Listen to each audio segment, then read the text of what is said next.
ben yo iso mlebu. Nah, dari posisi pintu ini di atasnya juga ada simbol Keraton Ngayogyakarta Hadiningrat. Namanya ini Kang Iwan.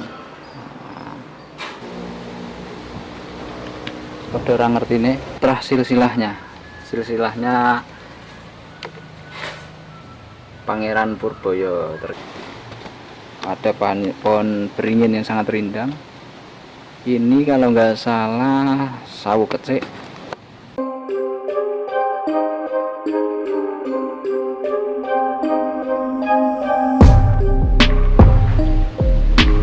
Assalamualaikum warahmatullahi wabarakatuh, teman-teman sahabat cerita rakyat ID.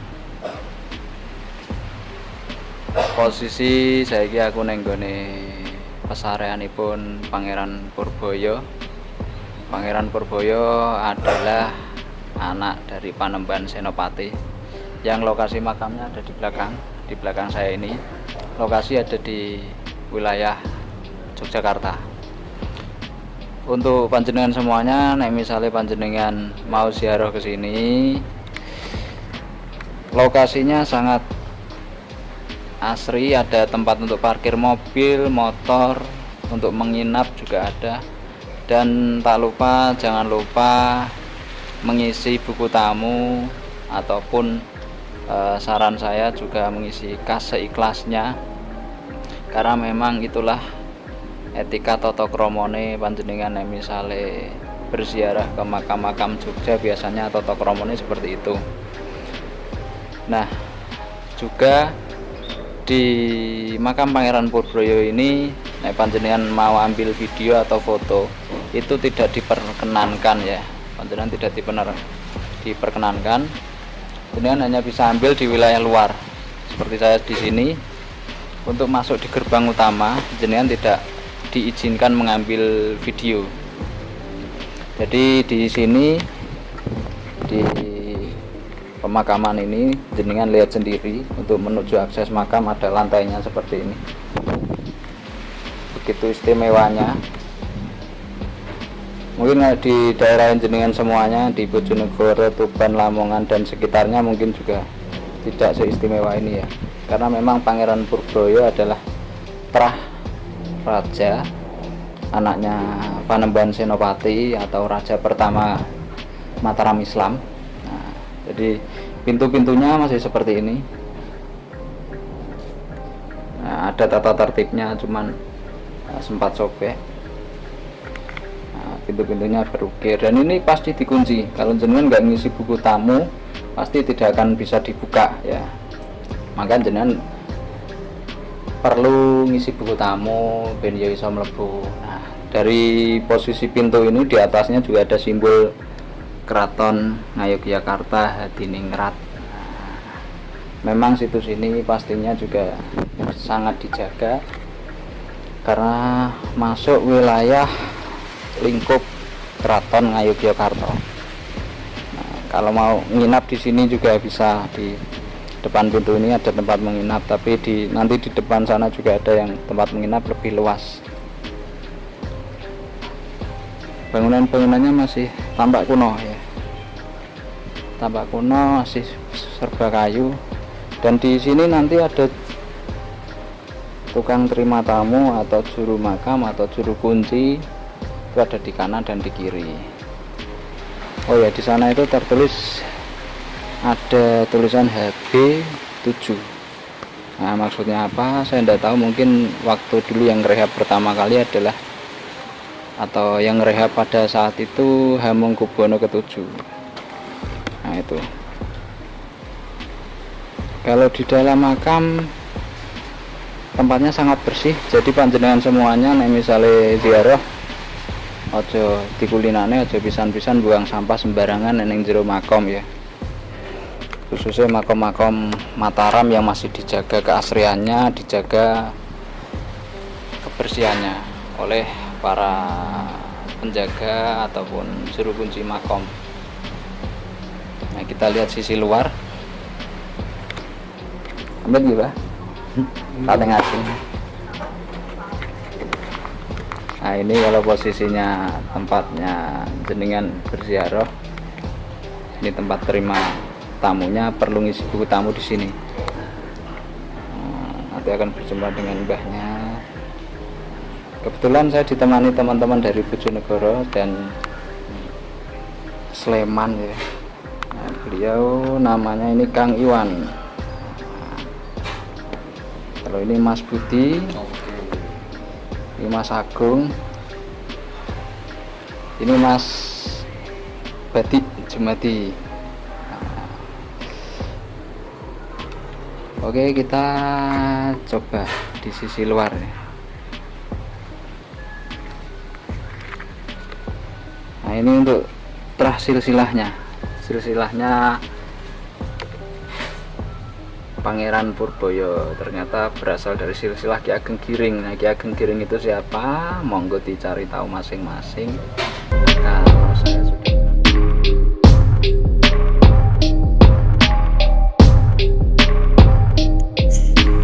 nama asli Pangeran Purbaya adalah Joko Umbaran. Ayahnya merupakan raja kerajaan Mataram sekaligus pendiri kerajaan Mataram Islam kala itu, yaitu Panembahan Senopati Mataram atau Danang Sutawijaya. Ibunya bernama Niken Purwosari atau Roro Lembayung. Niken Purwosari sendiri adalah putri Ki Ageng Giring. Dan Ki Ageng Giring merupakan saudara seperguruan dari ayahanda Panembahan Senopati Mataram yang bernama Ki Ageng Pamanan. Nenek Pangeran Purboyo bernama Nyi Talangwarih. Pangeran Purboyo juga merupakan saudara dari Raden Ronggo.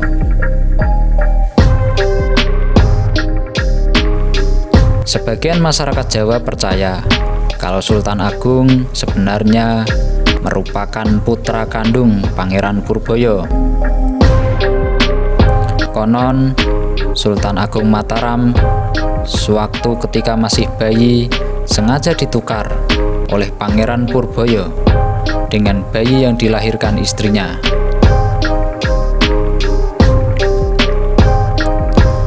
Pangeran Purboyo merupakan pelindung tahta Mataram saat Mataram dipimpin oleh keponakannya yaitu Sultan Agung yang berkuasa sekitar tahun 1613 hingga 1645.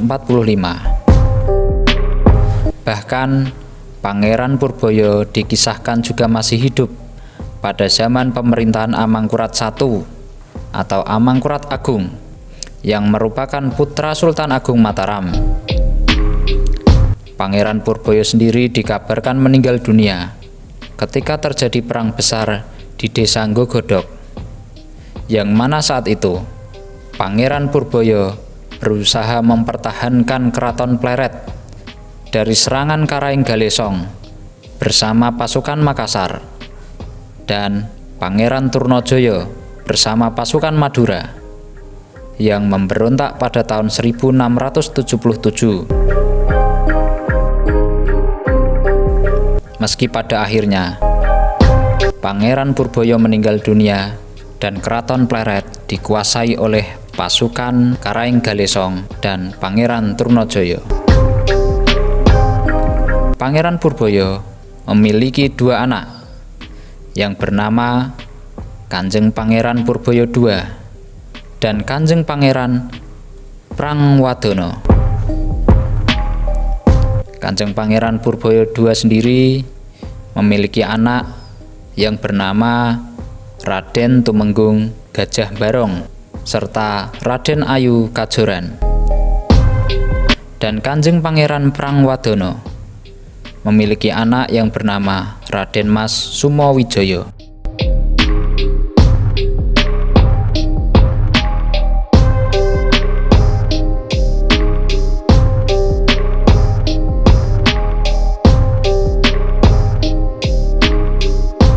Untuk Masjid Sultani Wodgale sendiri dibangun sekitar abad ke-17 yang saat ini masih berada di kawasan militer TNI Angkatan Udara. Masjid ini pun telah mengalami beberapa kali renovasi, antara lain pada tahun 1979,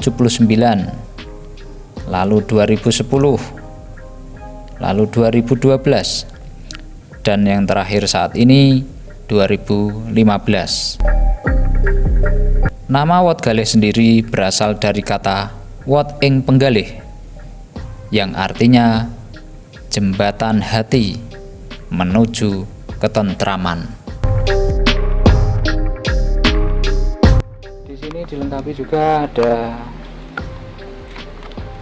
toilet, kamar mandi, ada sumurnya juga. Nah, sangat bersih, dijaga, maka jangan buang sampah sembarangan. Di sana ada pohon beringin yang sangat rindang. Ini kalau nggak salah sawo kecik, ada sawo kecik.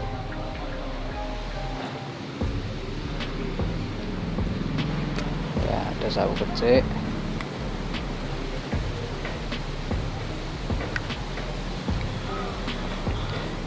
Nah, kita pause dulu, mic-nya mati. Oke pemirsa, nek jenengan ke posisi makam Pangeran Purbaya, nah parkirannya ya luas. Ini gerbang masuk pertama. Insya Allah bis muat ya, dalannya ombon ini. Bis muat. Nah, kayak ngono kae tempatnya bis. Ini nah, dilindungi situs cagar budaya. Ternyata yang tempatnya wong bubuk mau ternyata masjid.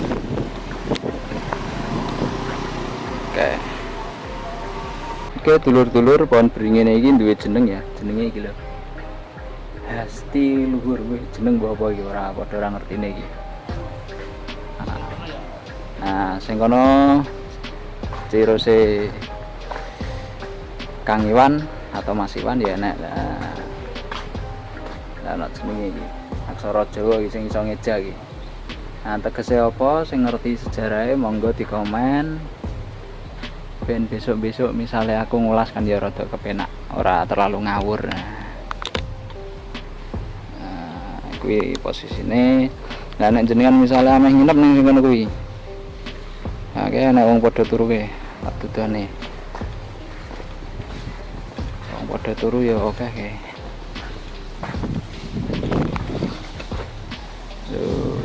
Oke, wong padha turu. Tempat parkirannya los. Mobil piro masuk, bis sing ora masuk kayak. Warung ya ono sebelah kono, ya kayak ana warungnya. Kayak warung. Sebelah sini kayak pemakaman umum. Kita cek sebelahnya pemakaman. Ya pon ngono. Oh iya, pemakaman umum ya. Sebelahnya makam Pangeran Purbaya ada pemakaman umum. Penuh lorong-lorong. Pemakaman umum.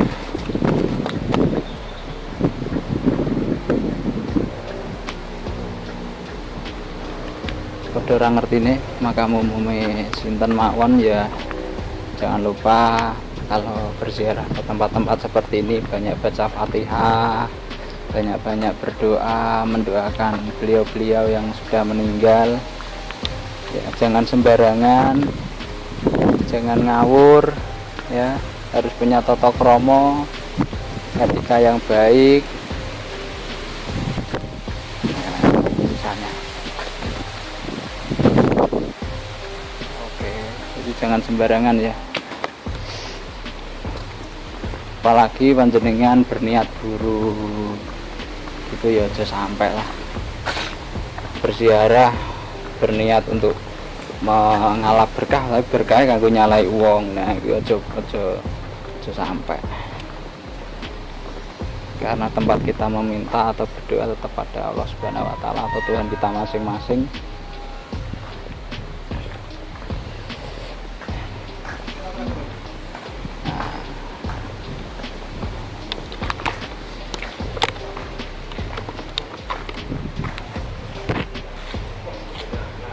Oke ya pemirsa, sementara kita nanti coba datang ke juru kunci, siapa tahu bisa ngobrol dengan juru kunci. Nah, tidak bisa, mungkin itu cerita dari saya. Sekian, matur nuwun, semoga bermanfaat.